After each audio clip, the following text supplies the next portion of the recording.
Hello friends, today we went ఇవాళ మేము ఖైరతాబాద్ విగ్రహాన్ని చూడడానికి వెళ్ళాము. నిమజ్జనానికి చాలా బాగా అనిపించింది. అక్కడ చాలామంది జనాలు వచ్చారనమాట. ఇక్కడ చూస్తున్నారు కదా, మేము డైరెక్ట్ ఖైరతాబాద్ విగ్రహం ఎక్కడ ఉంటుందో అక్కడికి వెళ్ళామన్నమాట. సో అప్పటికి కొంచెం దేవుణ్ణి కొంచెం ముందుకు తీసుకెళ్లారు. అయితే తీసిన తర్వాత వినాయకుడి దగ్గర ఎలా ఉంది అనేది ఇది కనిపిస్తుంది కదా మీకు, విజువల్స్ అక్కడి నుంచి చూపిస్తున్నాను అనమాట. ఇది యాక్చువల్గా ఇక్కడ ఉండే వినాయకుడు. సో ఇది మనకి ఖైరతాబాద్ వినాయకుడిని తీసేసిన తర్వాత అక్కడ విజువల్స్ కనిపిస్తున్నాయి అన్నమాట. మేము దీని తర్వాత మేము ఇంకా డైరెక్ట్ నడుచుకుంటూ ట్యాంక్ బండ్కి వచ్చేసాము. ట్యాంక్ బండ్లో ఇక్కడ విగ్రహాలన్నీ వెళ్తున్నాయి కదా, చాలా ఎక్కువ మంది జనాలు వచ్చారు. అండ్ విజువల్స్ అయితే చాలా బాగున్నాయి, అసలు డైరెక్ట్గా చూడాలి ఆ ఎక్స్పీరియన్స్. అయితే ఏమంటారు, కానీ ఖైరతాబాద్ విగ్రహాన్ని చూడడానికి మాత్రం చాలామంది జనాలు ఉండే. మేము కొంచెం సైడ్కి వచ్చేసాము. ఇంకా అప్పుడు ఈ వేరే విగ్రహాలు కనిపించాయి. చాలామంది జనాలు ఉన్నారు, చాలా రష్ ఉంది. చాలా అలసిపోయినాం అనమాట. అలసిపోయి ఇంకా అక్కడ సెక్రటరేట్ దగ్గరికి వసేపు కూర్చున్నాము, ఏం చేయాలో తెలియక. ఇక్కడ చూడండి, ఇంకా ఇవన్నీ కూడా వెళ్తూ ఉన్నాయి విగ్రహాలు. అంత లైవ్ చాలా బాగా అనిపించింది. లైక్ అంటే అటు సైడ్ సీ ఉండడం, ఇటు వచ్చి ఫ్లైఓవర్ మీద నుంచి చూస్తున్నాం మేము, మీకు చూపించాలని ఆ వ్యూ. తర్వాత ఇక్కడ మళ్ళీ ఇటు సైడ్ వచ్చాము. అప్పుడు ఏంటంటే చూడండి, ఇక్కడ అందరూ బ్యారిగేట్స్ పెట్టారు కదా, అవి ఎక్కుతున్నారు అనమాట జనాలు. ఎందుకంటే ఖైరతాబాద్ వినాయకుడి నిమజ్జనం కోసమని. చాలా బాగుంది కదా, అంత పెద్ద విగ్రహం అట్లా ఒకేసారి నిమజ్జనం చేయడం, సామూహిక నిమజ్జనం అంటారనమాట. ఇదిగో ఇక్కడ చూడండి, దేవుడు మనకి కనిపిస్తున్నారు కదా, ఇక్కడ నిమజ్జనం చేస్తున్నారు. చాలా రష్ ఉంది, అసలు చాలా కష్టమైపోయింది మాకైతే అక్కడికి వెళ్ళి చూడడము. అదంతా పిల్లల్ని వేసుకొని కొంచెం ఇబ్బంది పడ్డాము. బట్ చాలా హ్యాపీగా అనిపిస్తుంది అది, ఆ దర్శనం అదంతా కూడా.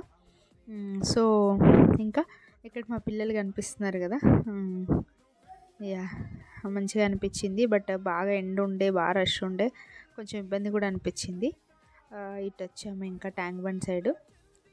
దాని తర్వాత ఇంకా మేము వెళ్ళడానికి రెడీ అవుతుంటే అక్కడ ఒక చిన్న టెంపుల్ కూడా కనిపించింది అనమాట.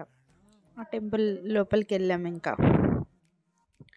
సో ఇదంతా హుస్సేన్ సాగర్. మనకి ఇంకా విగ్రహాలన్నీ వెళ్తూనే ఉన్నాయన్నమాట నిమజ్జనం కోసం. వినాయకుడు అలా జరుగుతుంది. అదంతా మనకి ఇటు సైడ్ అంబేద్కర్ స్టాచ్యూ కనిపిస్తుంది, బుద్ధుడు కనిపిస్తున్నాడు, వాటర్, మంచి విజువల్స్ అనమాట ఇవన్నీ కూడా. సో అక్కడ ప్లెజెంట్గా అనిపిస్తుంది. కొంచెం ఎండ తగ్గిన తర్వాత వెళ్తే బాగుండు అనిపించింది. సో లైట్స్ అదంతా కూడా వ్యూ చాలా బాగా అనిపిస్తుంది. కానీ ఓన్లీ థింగ్ ఏంటంటే కొంచెం ఎక్కువ రష్ ఉంటుంది కదా, సో అన్ని మెజర్స్ తీసుకొని వెళ్ళాలి పిల్లలు ఉంటే కనుక. వీళ్ళు చూస్తున్నారా ఇక్కడ, వీళ్ళందరూ V6 TV9 వాళ్ళ ఛానల్స్ ఇంకా సెటప్ చేసుకొని అక్కడే ఉన్నారనమాట ఆ ఫ్లైఓవర్ మీద. సో లైవ్ చూపించడానికి వాళ్ళు కూడా చాలా కష్టపడుతున్నారు. ఇంకా సెక్రటరేట్ ఇక్కడ నుంచి మీకు తెలుసు కదా, చాలా బాగా వచ్చింది విజువల్స్ అయితే.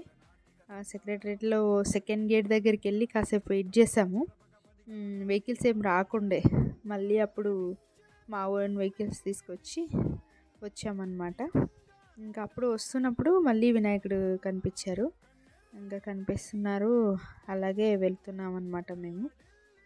సో ఇంకా ఇదంతా వేరే సైడ్, మనం మామూలుగా సెక్రటరీకి సైడ్ చూడము, అటు సైడే చూస్తాం ఎక్కువ. ఇక్కడ టెంపుల్ ఉంది, ఆ టెంపుల్ లోపలికి వెళ్ళాం మేము, అది కూడా చూపిస్తాను. టెంపుల్ చాలా బాగుంది అసలు. వీళ్ళందరూ ఇంకా అంబులెన్స్ వాళ్ళు, TV9 వీళ్ళందరూ లైవ్ సెటప్ చేసుకొని సెట్ చేస్తున్నారు అక్కడ. అది ఉందన్నమాట. తర్వాత ఇంకా మేము వెళ్ళే టైంకి ఇంకా వినాయకుడు వెళ్తూనే ఉన్నాయన్నమాట. చాలా విగ్రహాలు ఉన్నాయి అక్కడ. అది జరిగిందనమాట ఇవాళ. మొత్తానికి పెద్ద ఎక్స్పీరియన్స్ మాకు. డిఫికల్ట్ టాస్కే అనిపించింది, but it is a good experience. లైఫ్లో అన్నీ ఎక్స్పీరియన్స్ చేయాలి కదా, అలాగే మంచిగా అనిపించింది. యాక్చువల్గా మా కజిన్ వాళ్ళు వచ్చి ఉండే ఊరి నుంచి, వాళ్ళ కోసం వెళ్ళామన్నమాట. కానీ మాకు కూడా మంచిగా అనిపించింది. మా బ్రదర్ కూడా వచ్చారు, మా సిస్టర్ ఇన్లా, అందరూ మంచిగా ఎంజాయ్ చేసాము. అది అన్నమాట. దానికి వినాయకుడి నిమజ్జనం అలా జరిగింది. అలసిపోయి అక్కడ సెక్రటరేట్ దగ్గరికి వస్తే కూర్చున్నాము. తర్వాత అది కనిపిస్తుంది కదా, అమరవీరుల స్తూపం. అలా వీళ్ళు మా అల్లుడు, మా కోడలు, అన్న వాళ్ళ పిల్లలు, మా దీపు తెలుసు కదా మీకు. ఇంకోసేపు నడుచుకుంటూ వచ్చామన్నమాట. వెహికల్స్ ఏం లేకుండా లోపలికి రావట్లేదు, ఎంతసేపటికి ఆ ఆటో బుక్ అవ్వట్లేదు, ఇంకా అందుకని నడవాల్సి వచ్చింది. ఇక్కడ నుంచి చూస్తే వ్యూ ఎంత బాగుందంటే మనం ఏదో వేరే కంట్రీలో ఉన్న ఫీలింగ్ వస్తుందేమో కొద్దిసేపు అట్లా. చూడండి చాలా బాగుందన్నమాట వ్యూ అయితే. వెళ్ళి చూడడానికి బాగుంది కానీ కొంచెం రిస్కీ జాబే అక్కడికి వెళ్ళడం అనేది. Thank you.